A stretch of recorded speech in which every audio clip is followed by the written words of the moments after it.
They call him Plugger because that's what he does best. Tony Lockett has a remarkable ability to catch a football and kick it through the big white posts. The trouble is, the football isn't the only thing he plugs. Being a thug and being a tough player, no one knows that line, I don't think. Tony Lockett's got to try and find that line if he wants to continue playing football. I think it's getting to the stage where he'd be questioning if he wants to continue. Sometimes you get that much thrown at you, you just got to start taking a little bit of notice. You know what that says, Sydney fans? I mean, don't get me wrong there, I'm not a one-way street in that. I mean, I've done things wrong in my time too, but, you know, I'm big enough to admit that. For more than a decade, Tony Lockett's been one of the AFL's biggest draw cards, delighting fans with a mixture of awesome power and natural ability. But along the way, there have also been numerous clashes with club officials, other players and even the general public. And last night's 8-week suspension added yet another turbulent chapter to his already chequered career.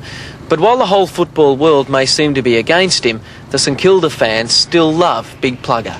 After all, it is a man's game, it's not a kid's game. Kicks from a standing start inside. Oh, Lockett! I don't think he's a thug because injuries like that happen all the time in football. Is it Peter Caven who went for that? A thug? No, Look, I believe in playing fair, but I still think that he deserves a chance. That doesn't look... Boy. You know what I mean? He goes too hard. That's the trouble with the football these days. They're not taught how to protect themselves. But they wouldn't have a clue, these young blokes, how to protect themselves.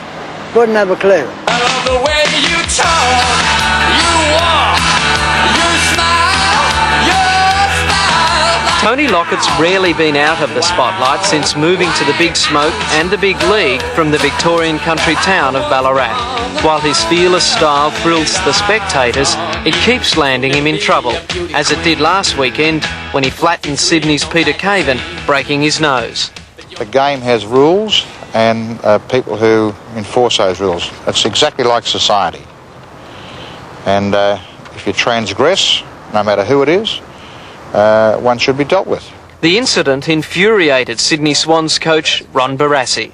I don't care how we catch players doing the wrong thing, and I don't care if they're my own players. If they've done the wrong thing, it's just like the criminal on the street. I don't care how they're caught. I was worried about Ron's attitude. Peter Crackers Keenan was known as a tough man when he played under Barassi in the 70s.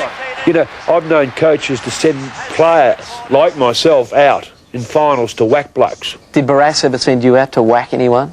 I don't know. Forget it. That's a long time ago. But I'm not going to stand here and tell lies. I did it once and I would do it again because in some circumstances you can't turn the other cheek forever. After Lockett took out the Swans player, he went on to kick yet another swag of goals and virtually win the game off his own boot. The kick from Lockett. Got a goal! Had he been playing rugby or soccer, he wouldn't have been able to. He'd have been sent off. Yet in Aussie rules, you can break 3 noses and still play on. We could certainly look at send-off rules under very, very strict guidelines, such as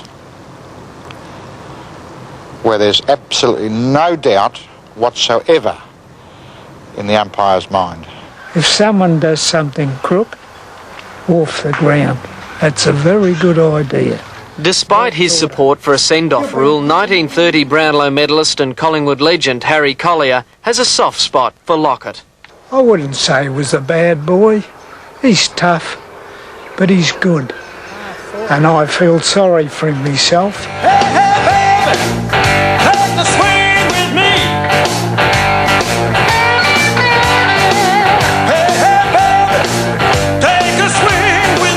In days gone by, punch-ups were a common sight in Aussie rules, as they were in some other football codes. Crackers Keenan says players in his day were far worse than Lockett. No one says you have to be a Rhodes Scholar and part your hair in the right direction and all this. And that's what they want. It's a clean-cut image that Lockett has never been part of. I've never sort of, physically gone out of my way to harm